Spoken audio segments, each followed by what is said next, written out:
आध्यात्म की राह, आपने कहा कि आपकी पार्टी आध्यात्म के लिए काम करती है, देश के लिए। लेकिन बहुत सारे राजनीतिक पंडित हैं जो ये मानते हैं कि आप हिंदुओं को जोड़ने के नाम पर बीजेपी को फायदा पहुंचाते हैं, क्योंकि बीजेपी अगर हिंदू जुड़ जाएगा तो बीजेपी के सामने जो दूसरे विरोधी पार्टी हैं, जिसमें एमवाई समीकरण की वो बात करते हैं, पीडीए की बात करते हैं, वो समीकरण ही ध्वस्त हो जाएंगे। क्या बाकी पार्टियों में हिंदू नहीं है? नहीं, बिल्कुल है, लेकिन अगर समीकरण तो की बात टूटने या जुड़ने का कोई मतलब नहीं है। नहीं, लेकिन एक बात तो ये सोचिए ना, जब हिंदू जुड़ जाएगा तो पूरी तरह से वो इंक्लाइन हो जाएगा बीजेपी के लिए, ऐसा राजनीतिक पंडित मानते हैं। राजनीतिक पंडित तो कुछ भी मानते हैं, मौसम का अनुमान है, वो तो चलता रहता है। पर हम एक प्रार्थना आपसे बहुत निवेदन करें कि हिंदुओं के जुड़ने से किस पार्टी को फायदा होगा या किसको घाटा होगा, हम ये नहीं कह सकते। हम ये कह सकते हैं बहुत दावे के साथ में कि इस देश में सभी पार्टियों में लगभग हिंदू हैं, और वो सभी पार्टियों के लोग अपनी अपनी पार्टी के प्रति कट्टर हैं। तो हम यही कहेंगे, हमारी अपनी विचारधारा है। अब हमसे किसी और की विचारधारा मिले या कोई ऐसा बनाए, आप भी ऐसी एक पार्टी बना सकती हैं, आपको फायदा हो जाएगा। हम किसी को नुकसान के लिए या फायदे के लिए कर ही नहीं रहे, ये हमारे यहां ऑप्शन ही खत्म।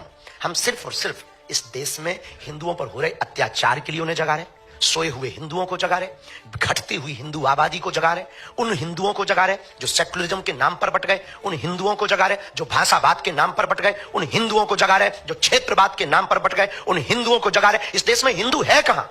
या तो ब्राह्मण है, या क्षत्रिय है, या वैश्य है, या गुर्जर है, या जाट है, या बर्मा है, या शर्मा है।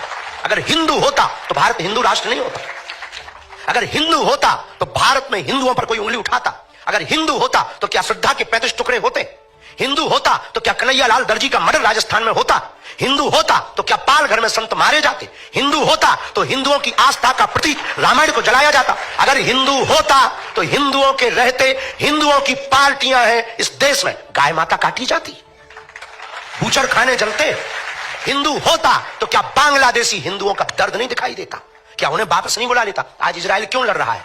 क्योंकि वो अपनी कम्युनिटी को बचाना चाहता है, क्योंकि वो यहूदियों को बचाना चाहता है, और वो 8-8 लाख यहूदियों को एरोप्लेन से ला करके अपने देश में सुरक्षित रखता है। क्या इस देश में रहने वाली हिंदू बांग्लादेशी हिंदुओं को नहीं स्वीकार कर सकते?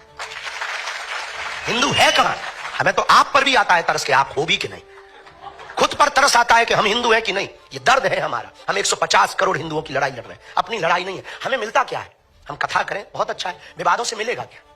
10 लोग गालियां देते, 20 लोग उल्टा सीधा बोलते, रोज हमारे नाम से 20 वीडियो डाले जाते, हमारे नाम से रोज मुहिम चलाई जाती, मारने की धमकियां दी जाती, हमारे परिवार का निकलना मुश्किल है, माता बाहर नहीं निकल सकती, तरह तरह के पत्थर फेंकते हैं लोग। हमने बिगाड़ा क्या है?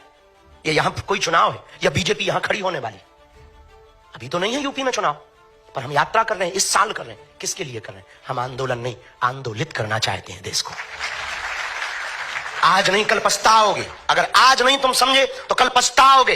बांग्लादेश में भी हिंदू समृद्ध था, वहां भी पत्रकार थे, वहां भी पुलिस थे, वहां भी आईटी सेल के लोग थे, पर एक एक करके बेटियों को रस्सियों में जकड़कर सड़कों पर लाया गया और नग्न किया गया, मकान जलाए गए, पत्रकारिता धरी रह गई, पुलिसवादी धरी रह गई, धन धरा रह गया, कोई नहीं बचा।